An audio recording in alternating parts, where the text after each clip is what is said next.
so much for viewing, liking, and subscribing. Today we have Darnell Truett with us, a local MMA fighter and somebody that I met at a fight. So thank you so much for coming in. Thanks for Appreciate having me. you. Absolutely. So how's your day been going? Working away, living the American dream that doesn't exist that much anymore. But hey, I'm gonna smile. At least you're trying, right? I mean, I'm doing something. Yeah. So what do you do for work? I work for FedEx as a delivery driver. Okay, nice. What's that like? Well, it's made me hate e-commerce. That's for sure.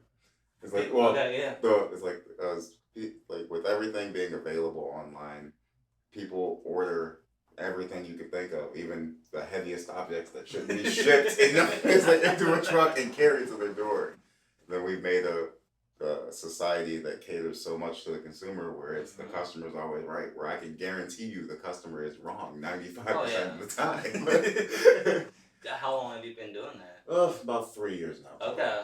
Pretty, pay and benefits pretty decent. It's like the pay is decent, the benefits vary. Okay. It's just like I more do it because the schedules leave my schedule a little more open for training Okay. and private lessons and stuff like that. So you do private lessons as well? I work with different kids or people that just want to sharpen up their skills or try and get in shape. Absolutely. And you train mixed martial arts? Yes, sir. What do you specialize in? Kickboxing. Kickboxing. How many kickboxing fights have you had?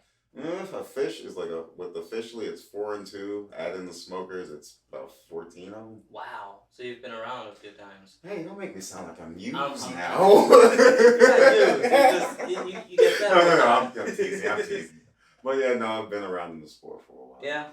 What got you into it? Well, I grew up with not the greatest of parents. Okay. And my dad was kind of abusive and an alcoholic, and he's doing better now. I'll state that for the camera. Good. That's great. But while I was coming up, it was kind of like I had this opponent to get past and I couldn't. And so it kind of gave me all these anger issues and other things, and I was acting out a lot.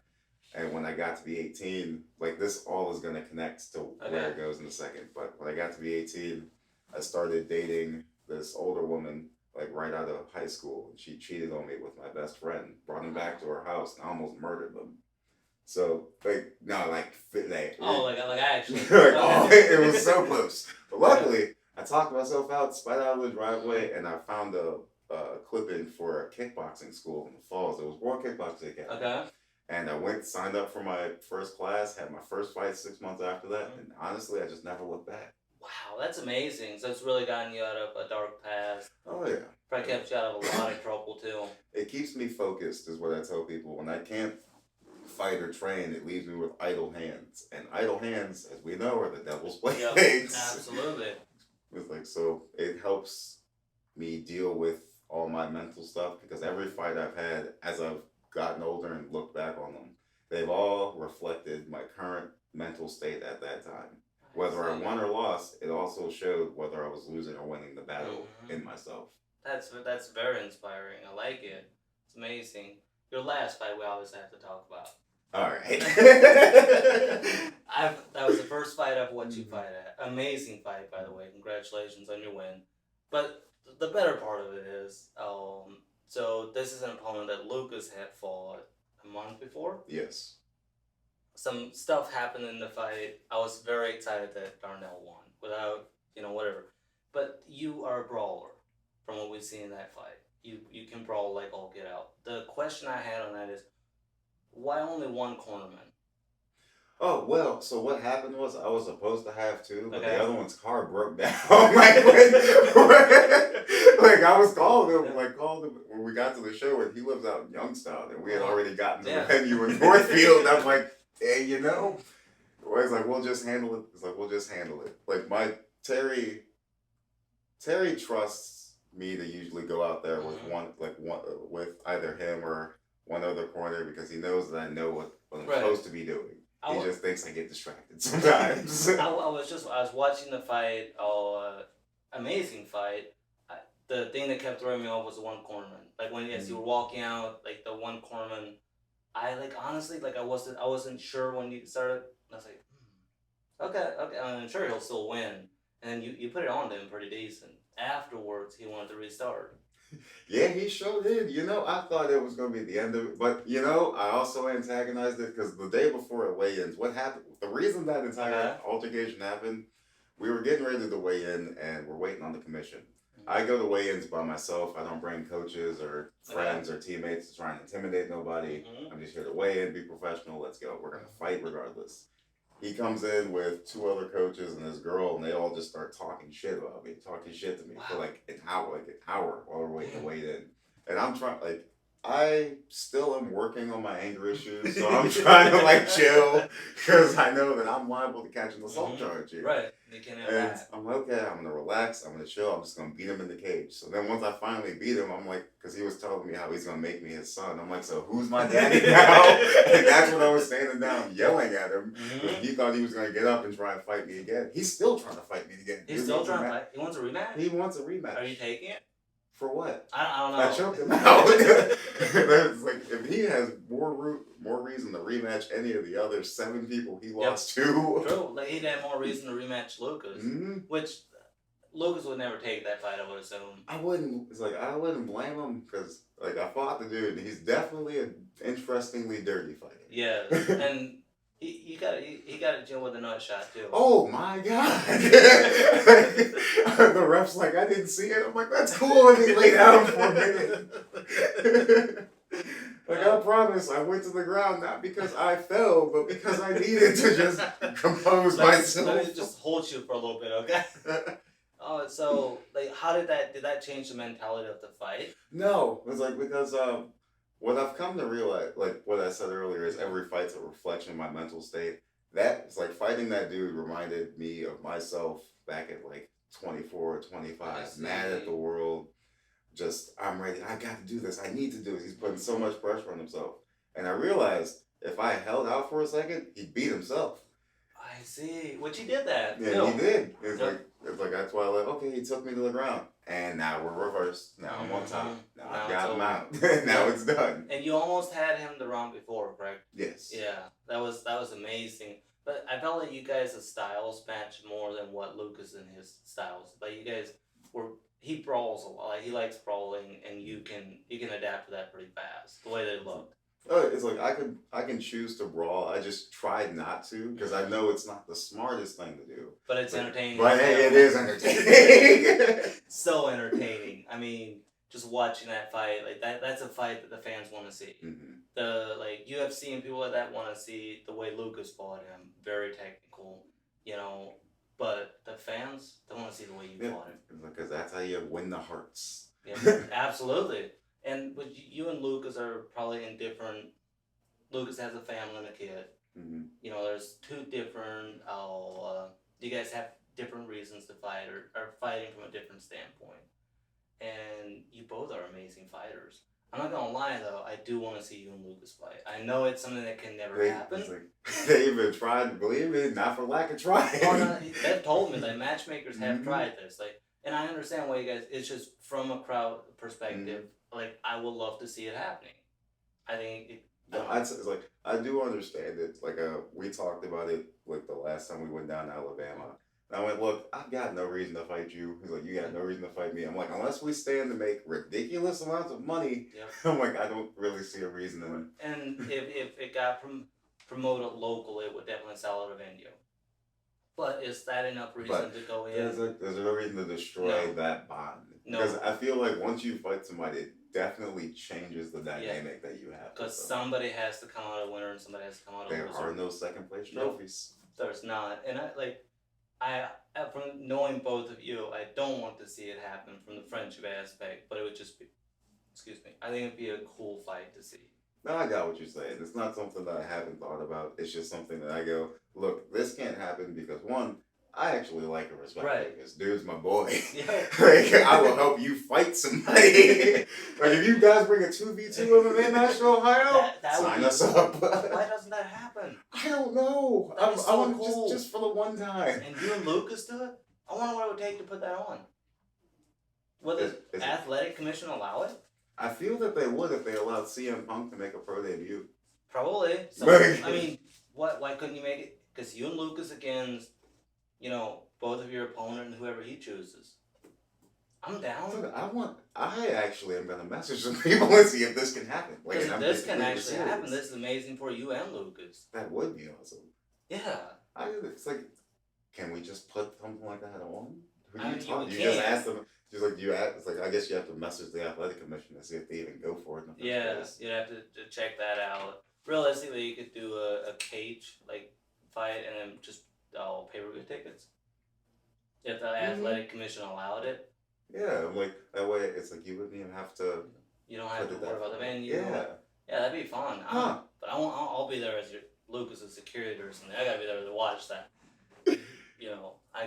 But I think that'd be cool. You and Lucas fight similar but different.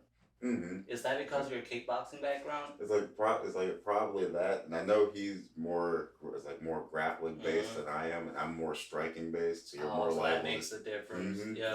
Like those little key things. It's not that he has bad striking. He has actually pretty good striking. Yeah. It's just I focused mostly on that, then went into grappling. Mm-hmm. He focused on grappling, then went into striking. And you guys both are well known in the Ohio community, which I'm assuming everywhere in the amateur or the MMA space.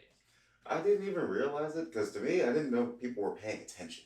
You sold a lot of tickets in your last fight, from what I heard. I don't know. No, it's like definitely did good fighting up here in Ohio. It's like that was the part that surprised me because as far as I knew, it was just this little community. We were all just talking to each other. I think Lucas, like guys like you, KO, because KO is very popular. You're popular. James Hartley.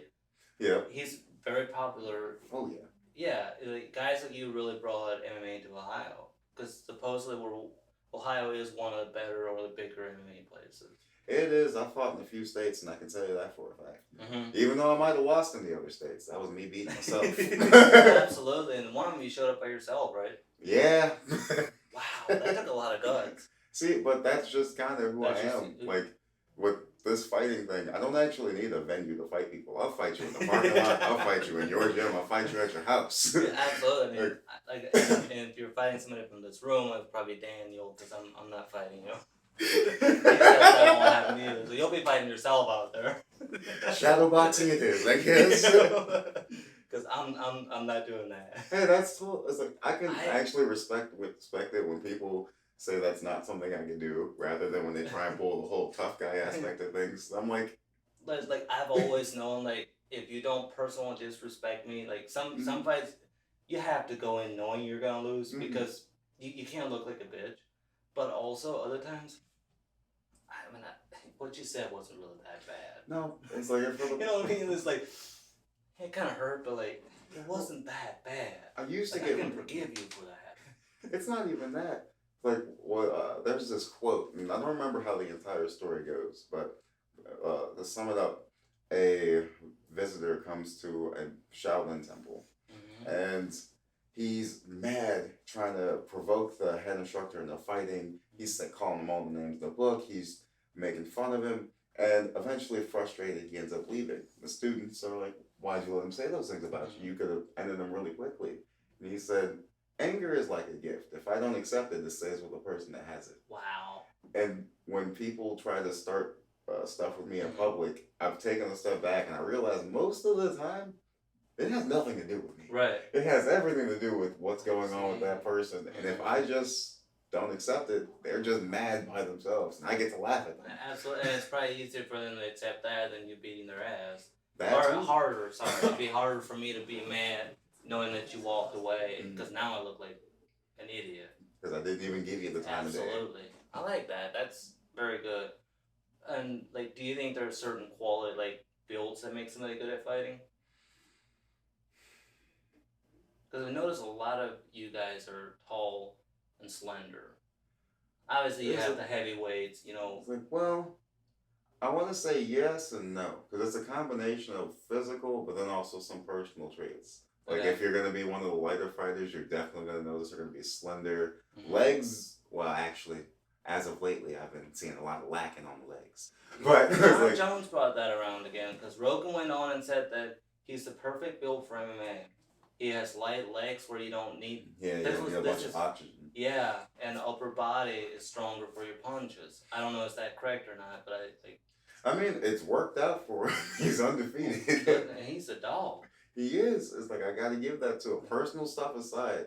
As a fighter, I can like watching him fight. It's just when I get into who you actually are as a person, I'm like, I have so many questions. Who raised you? It's similar to Tyson.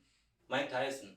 Yeah. You know what I mean? Mm-hmm. Like, Tyson as a person, sure. You know, whatever. As a fighter, one of the best ever. One of the best. And now he's fixing that person part. Yep. Now, like, he does mushrooms on a podcast and cries. The one thing Jose did point out, though, Tyson never has tears when he cries. I never noticed that. And then I went back and watched a few episodes. He doesn't. But imagine Mike Tyson, and you know how he gets like this real like kind of angry look when he cries. Imagine you're sitting across the room from Mike Tyson. He's like, I love you so much. No tears. And you're telling me you're not afraid? I'm sorry, the podcast is over. I'm going home. Security now. One hand's on the door. I'm just calmly walking out. I'm not gonna make any sudden move. Hey, you need any water? Are you hungry? I'm just gonna. Do you need my vehicle? Okay. You do? You need some money too? I got you. Because he's like, and I love Ty. Like, I love his podcast. He pointed that part out to me. Well, I think it's like they say that the whole tears coming from your face can be shut off eventually through fighting after getting punched in the nose so much. I don't know if that might have something to do with it. And it's also his facial, like the way that it's like there's no emotion. Yeah, and it's okay. It's just it's the scariest man on the planet. Like I'm sorry, like some emotions showing me that you're actually crying as you talk to me would be great, because for my sake, not for yours. I'm sure you feel the emotion. This is for my security right now. No, I completely get it. It's like, because it's something that I'll struggle with myself, like having a resting bitch face. Is what people will call it. They're like, are you mad? No. Are you? No, I'm just hanging out. Nothing's going on. Are you upset? Yes. Now I am. Yeah, I am pissed.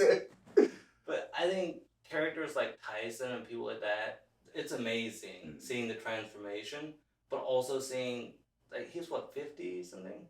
Yeah, he's gotta be like 50, 52. Whatever age he is, seeing him hit pads is it's still scary. Terrifying. Like, I would not want to be on the receiving end of that. Like, I bet he has to pay his trainer a lot of money to hold those pads. Did you see the look on the dude's face? You think he was holding alive your knee? He was training some kid how to box, and Ty's like, oh, let me show you one. And the kid stepped back. Like, he was scared. Like, he's here. What? It was like, he stepped. I was like, yeah, I'm good. Okay. No, I'm okay. I don't. Yeah, you know, I didn't want to learn that much anyway. Can you do this over Skype or something? But and I like the fact how open he's become. You know, he'll talk about anything and everything. Well, like, I think that's the end goal that everybody's supposed to be for. It's not that you're supposed to block off certain things, because I mean, they happen. They're not going to change. You can't go back and do anything about it. All you can do is accept the fact that they happen and move forward with it. And try and ingrain. Like, somebody told me, I forget who it was that told me this. There's like, man's biggest flex is the wounds he turned into lessons. Wow. Yeah. You know, like, if I look at like my personal life, like, that's very true. The stuff that was, you know, like, I had a 4-year drug addiction. That's the thing that people remember me for when I tell them I'm sober. You know, yeah, there's other stuff too, but like the biggest thing that people remember me for is that. Like, well, and that was the biggest wound I've ever had. You know, like the stuff that led up to that. Well, like, the thing with people who are around, like the regular people that are around you, is they're never gonna see you as like higher than they want to. Like, a lot of people, they will see you as the lowest form of you, no matter how high you get up here, because that's the version of you that they were over. And like, so that's why they go, oh, that's all I can picture. It's like picture about you, because they just can't get past that. I have days where I like really, really wish that never happened. But then I have days where I'm so thankful, because I look at the way other people view it. Like, they'll meet someone that's on drugs and they're scared. And you know, that's just a normal person. That's just like, not themselves. You're a person. Like, I'll talk to you. If I have something to do and you're annoying, you'll get treated the same way a non-high person would. Hey, I'm sorry, I'm busy right now. I can't talk. Anybody else annoys me during it? Hey, I'm sorry, I'm busy right now, I can't talk. You're a human. They still have feelings. Like they're hurting from something. Somewhere, I mean, will I go to the extent of trying to help them out that I used to? Probably not. Because I got burned a few too many times. Because you get sober and you immediately want everybody like that to be sober. And you realize they're only going to do it when they're ready. Yes. So I'll still be like friends with you. We're not gonna go out to eat every day or whatever, but I'll be friends with you. And I think that's the biggest lesson I've learned is like judge people by like the way they act towards you. You know, if you see them still doing drugs, they're probably still addicted to drugs. More than likely. Like we all come from somewhere. Yes, we do. We all come from somewhere. We all have something that we're not proud of somewhere. And it's cool seeing people change that around, becoming like, good people. Those are my favorite stories. Yes. It's a redemption arc. Who doesn't like a redemption arc? It's an underdog. So I enjoy betting. I have a bad problem because I don't know fighters. Like when I'm betting on them, I always go for the underdog. It paid off last weekend. Halfway, I lost in the Gaethje fight. I was so upset. Yeah. Oh my goodness. But I lost some money too. I was sure Poirier's gonna win. There's no doubt in my mind. I thought so. It's just he got caught. Yeah. He got caught. And that's the beauty of the game. And Gaethje hasn't been that hot lately, has he? Or that's like my regulation. He's got a good win streak going on. Okay. All of his fights have been like bonus earning fights. Dude's an entertaining fighter to watch. Yeah, and like I didn't know enough. If I had like known more about him, I would definitely wouldn't have bet against him. Because Poirier he's on a short win streak, right? Yeah, it's like Poirier's been on a solid one for a minute now. Okay. Was it 5? I think so, yeah. One was 5, the other one was 7, I believe. Or maybe I got the Crawford versus Spencer, the boxing match. Did you see Crawford winning that? Or was it? Maybe it wasn't Spencer. It wasn't Spencer. It was or whatever the other guy's name was. No, it was like I wanted Crawford to win because he's from Cleveland. I got to watch him fight years ago. Okay. Like up at some battle, a ballroom or whatever that was. I don't even remember. It was weird, and I just went, this guy's cool. And then now I'm seeing this guy on TV getting ready to fight another unbeaten dude. I'm like, okay, I gotta root for him. Then to watch him get the win, I'm like, that dude shouldn't have been in there. He got beat up. The other guy got beat up and bad. He's not a slouch. He wasn't at all. I think he was just, what was the word? Dehydrated. Yeah. And it was an amazing boxing match. Like, I heard Brandon Schaub on Raw Talk talking about it. He said, this is the boxing people are always like, we don't get the fights we want to see. He's like, this is the fight that you guys have wanted to see for a long time, so support it so that more fights like this happen. Like, I wish the boxing would venture into that territory a little bit more. It seems like everybody wants to protect their records and keep them nice and perfect. I'm like, the best part about this game is the little bit of uncertainty. Yeah. That's why, like, the guy that's fighting for the belt always gets more support than the guy defending. Because we are expected to win. Yes. Like, he won? The guy that was not supposed to win won? Cool. The guy that has more losses, he won? Cool. That's why we watch it. That's what we want to hear. It's cool seeing somebody go on a Conor McGregor run or a Khabib run. But it isn't.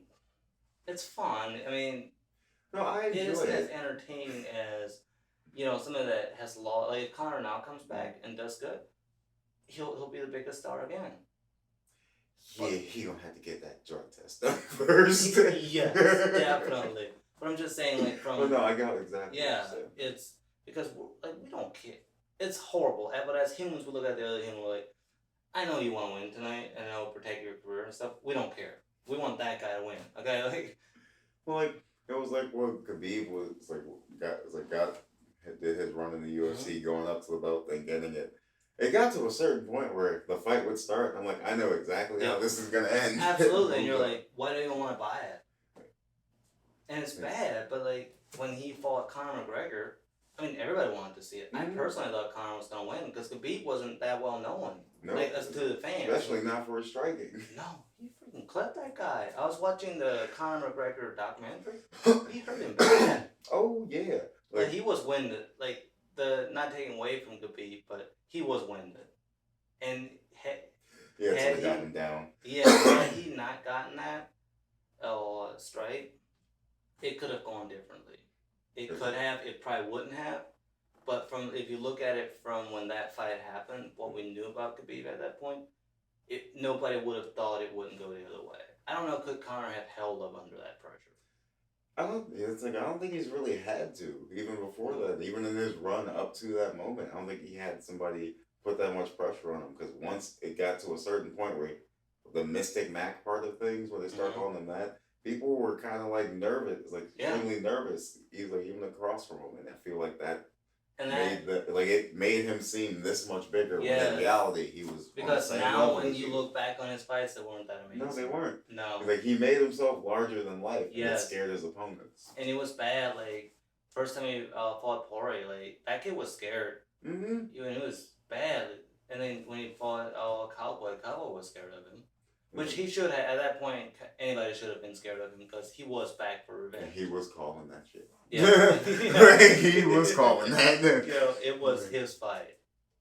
But I like people like Conor, but I get tired of them. But it also brings, the UFC could realistically never really turn down a fight from Conor because he built the UFC a lot. I liked them to an extent. The thing that annoyed me with Conor was after he got on a solid run and started doing this thing, it changed the entire fight game because now everyone wanted to act like Conor. They want to talk all the shit on social media, but I'm like, hey, you realize you have a physical address I can find you at, right?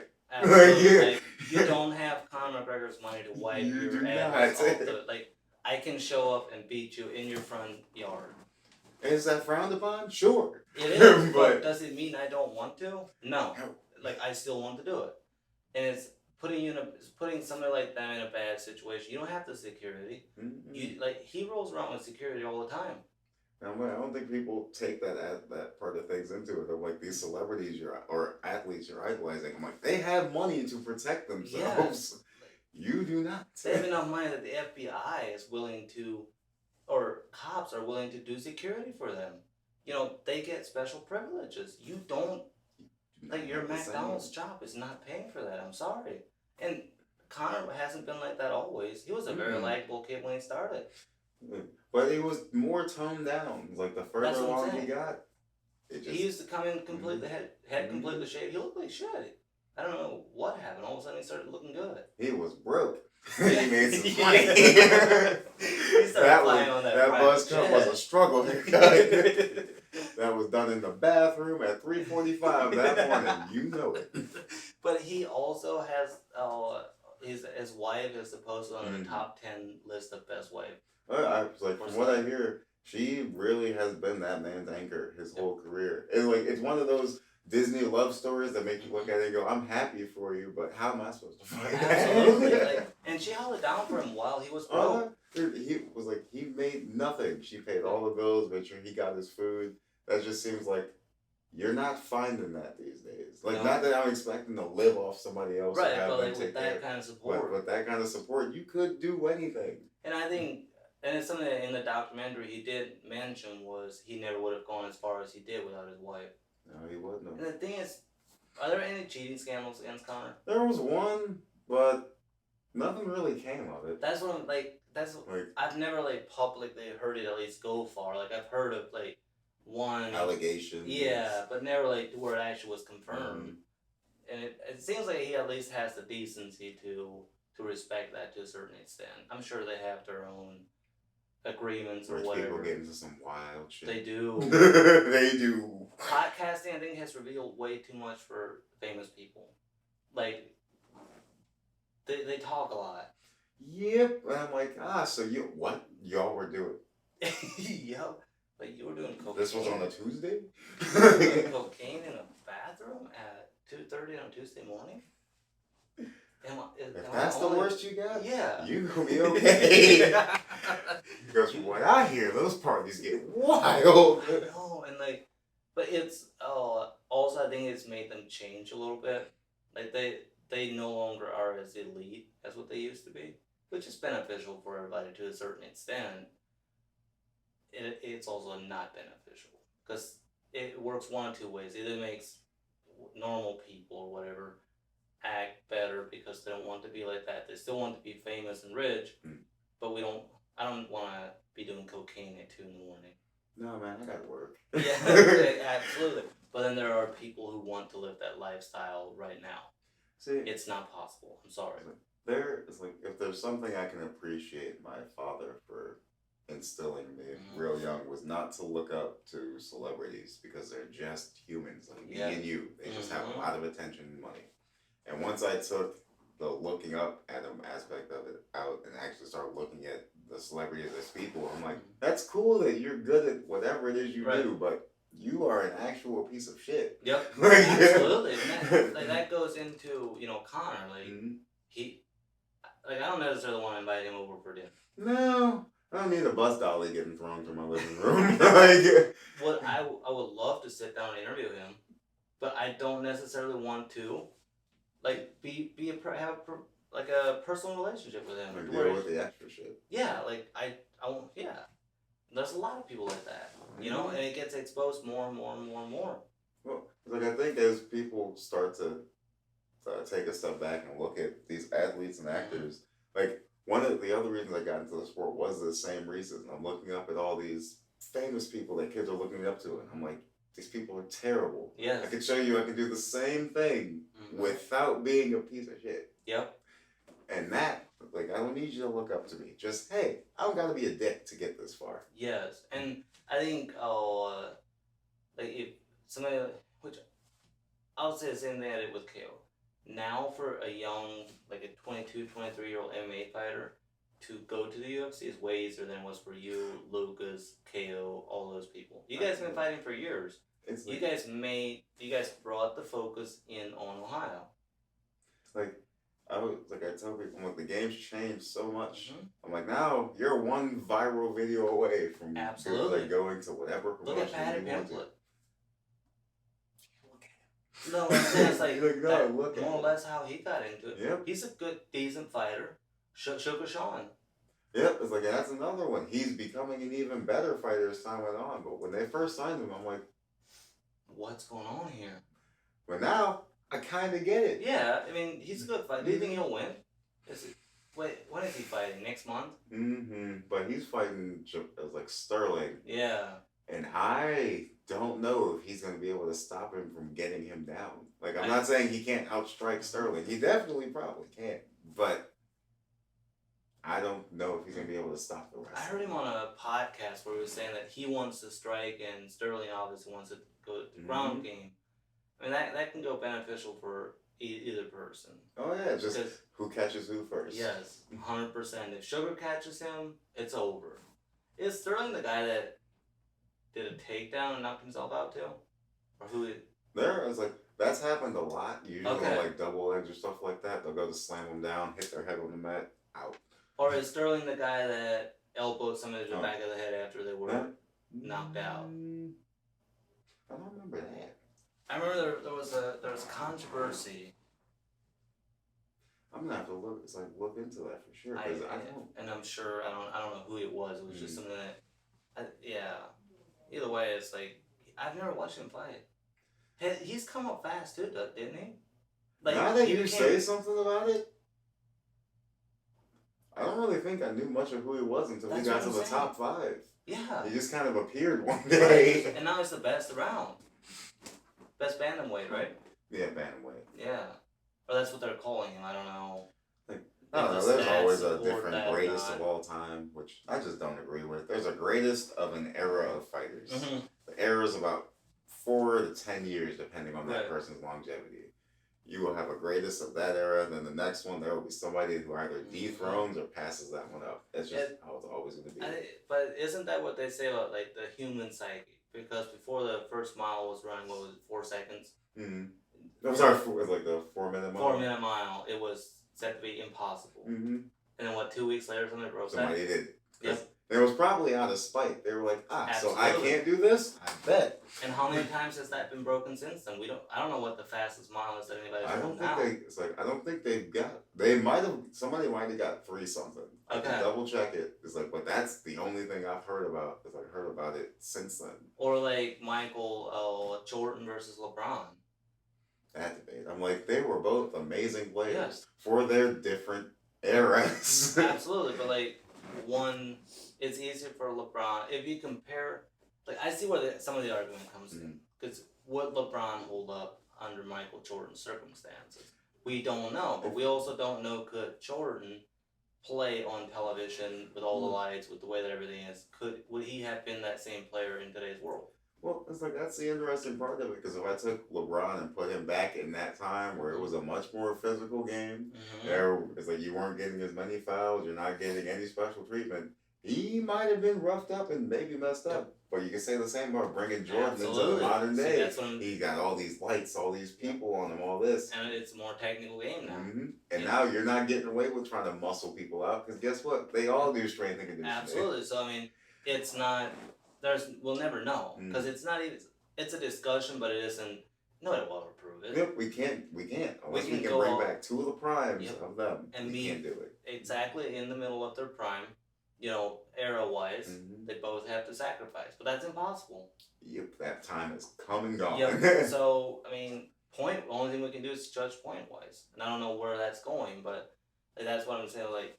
The greatest of all time. There's always fighters that break each other's stats. Like Derek Lewis, I think he has the most knockouts in UFC history. He does. He now owns it. It was Anderson Silva. Now he beat Anderson Silva. It's like sorry, that's title defenses. Okay. That's title defenses. That is my bad. Oh, you're good. I was like, if he beat Anderson Silva, it's like, I want to say Anderson Silva has 14 or 15 title defenses, and that's the one that's so held up. And nobody, people get close, but Weidman was close to getting it, broke his leg.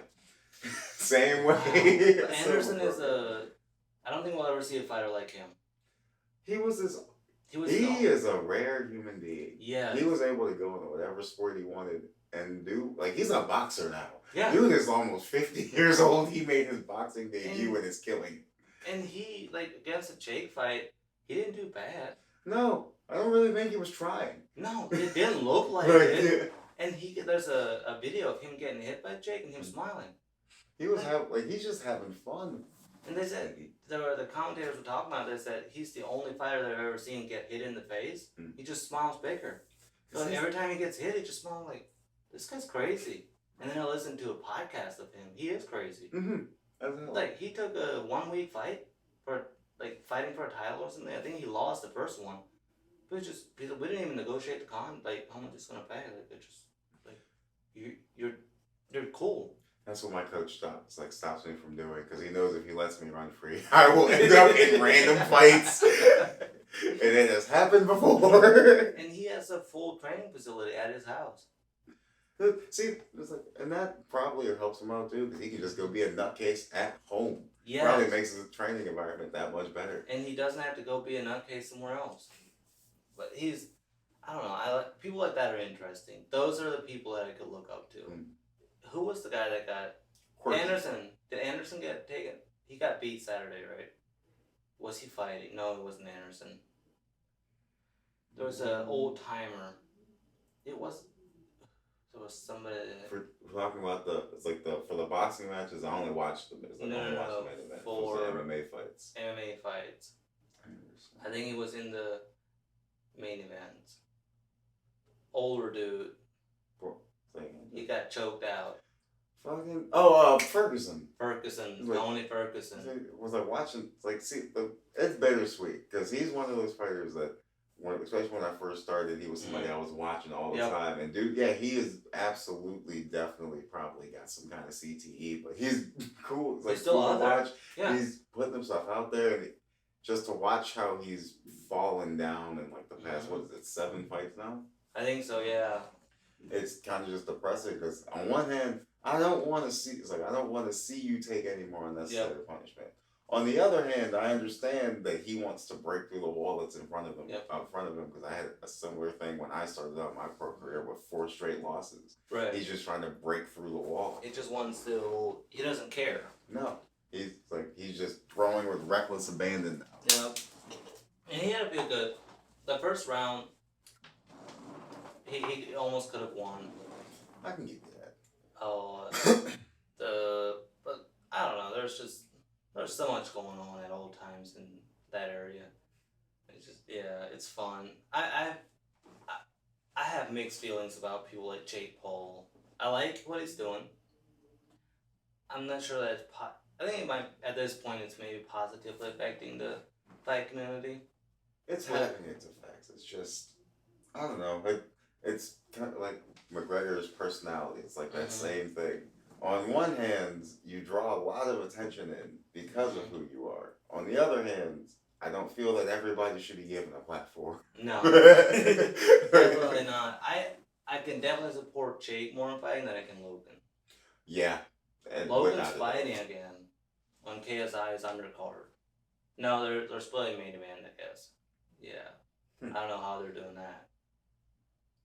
Have he even fought anybody since, what was it, Floyd? He fought, no, he hasn't. Well, I think he's getting hurt, but I'm curious if he isn't setting himself up for a win, though. That's would be my assumption, is that he's definitely fighting somebody that has a bigger platform that he can beat up. Well, I would hope so, because you need something at this point, man. Because he doesn't have any WWE wins, he doesn't have any boxing wins. Mm-hmm. It's like, damn, you couldn't get a win that was scripted. Yeah. That's fucked up. But he plays well into it, though. The WWE, he's actually... I like that, you know. It's like I make fun of it. It's like I can appreciate the talent that goes into it. Right. It definitely takes athleticism. It definitely takes acting ability. Because those hits are very real hits. Absolutely. And he's hurt himself multiple times, and he's always back. Right now, he's a torn rotary cuff. That's rough, buddy. And he has another matchup shortly here. So, from that aspect, I can respect it. Yeah, but the one thing people always say is, would he have gotten that platform had he not been famous? No, he wouldn't have. No, not in the slightest. Absolutely. So that's where it kind of does take away from other people coming up. No, it does. It's like, cause you're like, oh, you shot him up past these other boxers, which sucks because it's like, as a fighter, you work so hard and so long for these few precious minutes, and to watch somebody else swoop in and just get what you wanted, except they just got to hand it to them. Absolutely. It seems like you got cheated. Main event, co-main event, all that stuff, and it's like, you're not even the most entertaining fight of the night. Like the main event at your fight was entertaining as heck. Oh yeah, I got that. It's like I stuck around to actually watch and enjoy it. Like that was good. And the fight, there's another fight that was Castillo and what's his name from Strong Style. Yeah, Strong Style did good that evening. They did. Yeah. Route 250 as a fighter. I think he's fighting at Garrett. I think he's fighting on the undercard of Lucas, which I don't know is Lucas. I don't even know where Lucas is fighting at. Is he fighting main? Like, no, is he fighting main event? I want to say yeah, because I thought they were doing the show down. It's not. I know it's not down here. Oh, okay then. If it's not down here, then, okay. Or the location isn't here. I don't know, because I think he has a little goatee. At Lucas's other fight, him and his opponent got into an absolute stand-up match where he was consistently beating the shit out of the other guy. I would have to look at his face because I have an idea what you're talking about. I just can't place either one of their names. The reason that I remember him is every time he hit the other guy, you could freaking hear it, and the guy kept going. Like it was solid hits, pop, pop, pop. Guy kept moving, broke his jaw, did not give up, went all around. I enjoy fights like that. Fights that you had, fights like that. They're entertaining. It's hard. It's like it's something you can't teach people, and it's something I see less of in the game these days, which is kind of sad. Yes, because a lot of people are out fighting technically. Which is, there's nothing wrong with it. I'm a technical fighter myself, but I'm like, the way you overwhelm technique is with a brawl. So what are you gonna do when they start brawling? And I would assume if your opponent is a brawler, fighting technique could overcome that to a certain extent. To an extent, unless they decide I don't care about this difference and press it anyway. Wham! Then you gotta brawl. Then you can't switch up fast. You were stuck. Yeah. And all of a sudden your arm's getting twisted, your leg hurts, your shoulder hurts, you got hit in the face. But it's an entertaining game, and it's a game where you never truly know who's going to win. And that's the uncertainty is probably one of my favorite things about it. You walk out there with the biggest smile on your face. You worked as hard as you could for this moment. You want to win. You expect to win. But there's always this little bit of uncertainty. And that's honestly what makes it addicting. It's like gambling on steroids. Oh, okay. Now I'm being training. Okay, because gambling has kind of lost its appeal. No, it is. It is like the ultimate gamble. I get it. You got some kind of things where, okay, you might get caught, you might get hurt. They're like, oh, you could die. That's cool. Yeah. I could die walking down the street. Absolutely. I could die sitting here right now. I might as well enjoy myself. Absolutely. I love that. Do you do skydiving and stuff like that? I have gone skydiving. I took myself for my 28th birthday this year. Nice. It was amazing. I intend on going. I want to get my certificate. It's like, I highly recommend it. Mm-hmm. It's some of the, like, when I flew up, we got to go up to, what was it, 15,000 feet. Oh, you went up extra high. Oh, they got brought in the smaller plane, so we could go up high, like higher that day. And the jump instructor's like, "Are you gonna be all right?" I'm like, "Oh no, yeah. We'll jump out of the plane. I'll take a breath, and we'll just see how it goes." Yeah. We jump out, and it's honestly the most peaceful experience. You're just floating through the air. Yep. It's like, good, yeah, you're falling, but it's so quiet up there. And it doesn't, like, it's, have you ever ridden, like, a motorcycle really fast? I was like, yeah, I have, actually. You know, where, like, you feel like you stop and stuff moves? Yeah, it was like, they're just coming past you, and that, like, I couldn't figure out how to describe that, but that was exactly what it was like. At some point, it was like I was stopped in the air, and just the world was moving up. It's so cool. It's kind of like a dream where you fall, but you never hit. Exactly. Well, if you do, it's suddenly not your problem anymore. Absolutely, and people, but like, there's a very small percent chance of actually dying in a parachute. Oh yeah, there sure is. But you know, it's like we said, you could die doing anything. Absolutely. You might as well just go experience what this world has to offer. I always, like, I have friends who ride motorcycles who are dangerous on them. You know, they do everything, and they're so afraid of skydiving. I'm like, how? Like, your chance of every time you go on a motorcycle, there's a 35% chance you die on it. Mm-hmm. Especially in Ohio, because nobody can drive. Oh, for real. Like, you got to do some duck and weaving shit out here. You know? And I don't know, but it's different ideologies. I'm more comfortable on a motorcycle than I am skydiving, though. Well, you jumped out of a perfectly good airplane, then two, you're going with gravity, which is in control now. Absolutely. And I think on a motorcycle, it gives you a false sense of security. I'll jam the brakes, I'll shift down. I'll be okay. Yep.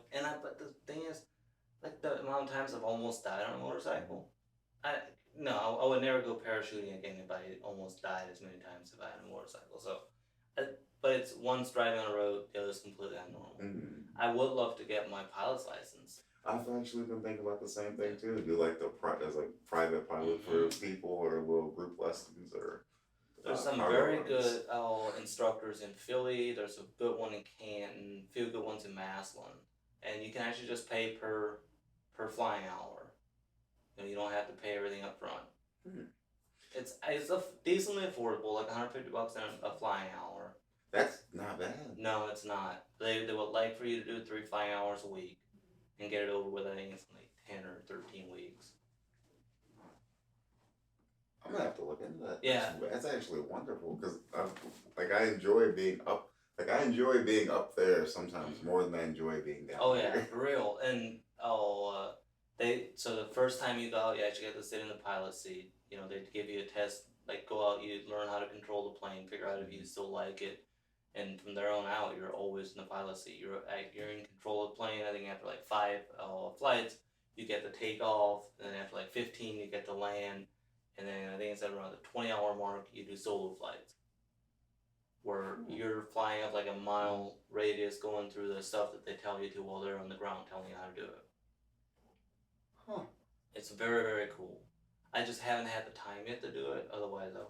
No, I totally get it. Like, there's a lot of hobbies and things I want to get into. But between work, the gym, and then the extracurriculars I get into, I'm like, see, I loaded my plate up pretty full here. And I think the one reason I like to do that is I could see it becoming a future or a career, because you can rent those planes for right around $98 an hour, and you can fly people around.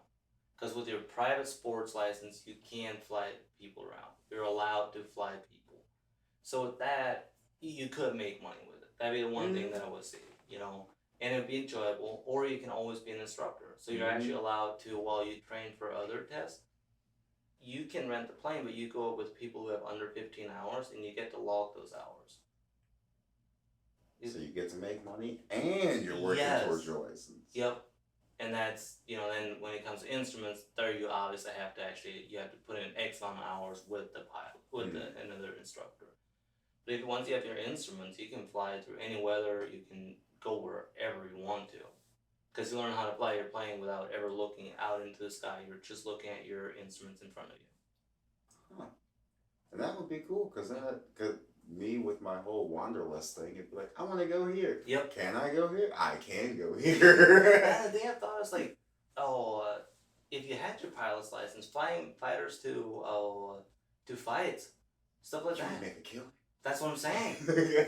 Stuff 4 people in the plane. It takes an hour to get there. They're gonna pay. If they pay a little bit more than gas money, you're more than covered. You're well taken care of. You get to watch a fight and then fly back home. And you're telling me fighters wouldn't want that? That no fighter would ever have a reason to miss a fight again. Absolutely. Oh, you don't have a car? That's wonderful. Yeah. Get in the plane and we're going back. And imagine how that would boost a fighter's profile. Now he can take a few stories of him flying to a fight. Now he looks more appealing to other fighters. Mm-hmm. Looks more appealing to promotions. The same thing as showing up in a suit or showing up freshly dressed that's gonna help your image. It does. It really does. Yeah. And I think it'd be fun. I think you're on to a good idea. It's just executing the idea. Yep, it's putting it all together. It's going to take some tape. Yeah, I think it'd be so much fun to do stuff like that. But I have other stuff going on. And I hear you. Every time I'm planning on doing with somebody, for whatever reason, they can't make it, I'm like, okay. Because it is, the other thing you can do is your first 5 hours, you can actually go up with each other. You still have to pay individually, but you get to ride in the back seat while the other guy learns.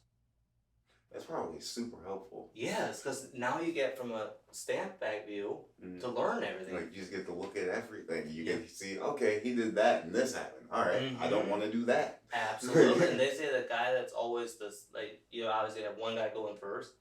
The guy that goes first always learns more than the guy that goes out second.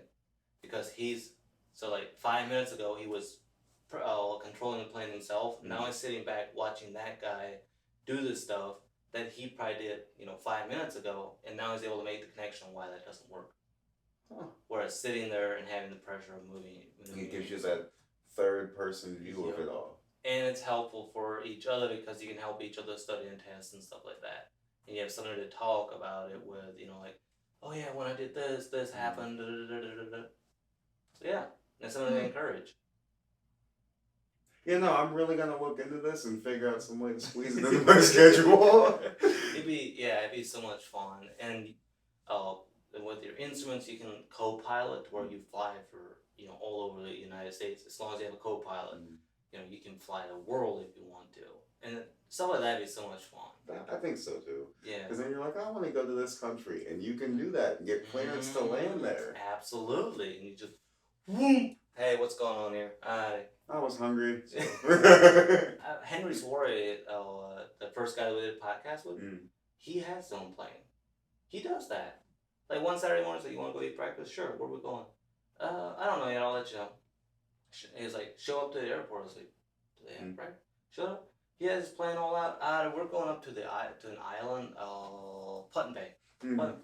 Flew up half an hour, ate, walked around, flew back home. I was like, oh, cool. That would have been a 2-hour drive. Easily. Absolutely. 30 minutes. There back. Yep, and it was fun. You get to be up here, hang out, talk. It's very cool. You gotta, I feel like for my graduation day, you have to mess with the instructor. Put the plane sort of nosedive. She said it'd be forever, man. But they teach you how to cut the engines off and land it. I've seen videos of that where they force a stall out and then show you how to get everything. Henry said that's the hardest part of the entire thing, because he's like that engine is shut off for 30 seconds or however long, and you have to keep this engine in the air. He's like, you cannot pass unless you figure out how to do that. He's like, It's intense. And then for your like test, you have to do that without an instructor in the plane. Ooh. So you better know how to do it. Like on one hand, it's like oh, would I want to do that? On the other hand, the confident part of me goes, yes, I can knock that out, no problem. I can do it right now. Totally, I'll do it. Just give me a flight. Like, what's that? I looked at 4 pictures. We're good. We're out, boys. You know how to run this? I do not. Whoa! There's a bunch of switches. Flip them all up. Why is use the other side of the fuel tank now. And he said that's the hardest thing to remember is when to flip your fuel tank. Because you have a tank on each wing. Oh. So you have to, you can't just run one out and then run the other because it make your plane go like this. So he's like, that's something to remember in your pre-flight. There's a lot of stuff, but I think it'd be fun. He has a lot of fun. It sounds like it. Like a lot of work, yeah, but it sounds like it's worth it. In the end, it's all worth it. You just go out and you fly everywhere you want to go. I'm down. I don't like driving. You know, I'm saying, I drive enough for work, and people can't drive. And it's horrifying. I'm sure you see the worst of it all. It's like, well, it's like you get to drive in delivery vehicles or like semi-trucks, people look at you as like a paycheck. They're like, if I get hit by you or you hit me, I'm going to get paid. But I'm like, hey, I'm a whole person. I could get hurt. Like, we could both die. Yeah. Or you could hit me and you can get hurt. You're going to get hurt because I'm in a delivery vehicle. Yeah, I don't understand why people crowd off semis or delivery vehicles. Your car is not going to be okay. Yeah. I'm sorry, that safety rating when I said 5.0, you're getting hurt. Okay? You're hitting a solid steel vehicle that is able to carry however many pounds. You think you'll be fine? The weight difference alone, you're a victim. Well, I'm like, if you guys don't remember science, we had that whole thing on force, mass, and acceleration. I'm like, super heavy objects moving really fast hits your very much lighter objects that's not moving as fast. Where does all that force go? That when the heavy vehicles hit, the tires are not going to squeal. We have weight to hold it down. You're going to go flying. I see about eyes. Like, I hope you figure it out up there. Hopefully you don't have to drive out there because you're horrible at it down here, so have fun. And I see people like cutting off semis. That's something, especially once I got into delivery driving, I became a lot more aware of how I drive around semis or even other delivery vehicles. Because I know, one, there is nothing really stopping them from hitting you. They need at least a football length of room to stop. And if you just stop and brake check them, well, now you have a semi in your engine. And the way the CDL laws are, you're not winning by brake checking a semi. Because everybody understands you're in the wrong. Now you don't have a payday, he has a payday. And I seen a semi accident a few days ago where the car was totaled. The semi had like little bumper dent. Semi pulled out of there completely fine. Car was on a tow truck. Ambulances all over the place. Like, he was hurt. It's like, don't be stupid. That's why I never understand when I watch people race around and cut these semis off, or they try and get road rage with them and brake check them. I'm like, guys, this is like, you remember why they said there's a reason why there's weight classes? There's a reason why there's different weight classes of vehicles. When if John Jones hits me, that's highly unfortunate. So I'm not going to have John Jones hit me. Exactly. And maybe, he's probably one of the people like, it's forgivable, okay? I really didn't hurt my feelings that bad. So, I can let my pride go. I've needed a good homing anyway, But that's all, I don't know, it's just different perspectives. Everybody has a different thing going on. Everybody's interesting, I guess. Do you have anything else before we head out? No. Well, that was really about it. Yeah. When's your fight? Oh, you know what? That's September 23rd down in, Evansville, Indiana. Okay. Absolutely. Time to get back into some kickboxing. Ooh, I'm excited. It's going to be on pay-per-view? It's like, I think there is going to be a PPV. If not, I'll make the dude corner and be streaming. There you go. Absolutely. So either way, follow him. What's your social media? Instagram is Darnell Truett MMA, and then Facebook is just Darnell Truett. Perfect. Go check him out, like and follow all of his videos. He shares a lot of memes that are hilarious. You'll have a fun time on his page. Thank you guys for watching today's episode. It was amazing. Had an amazing episode with Darnell. And we'll see you guys in the next one. Alright, I'm out.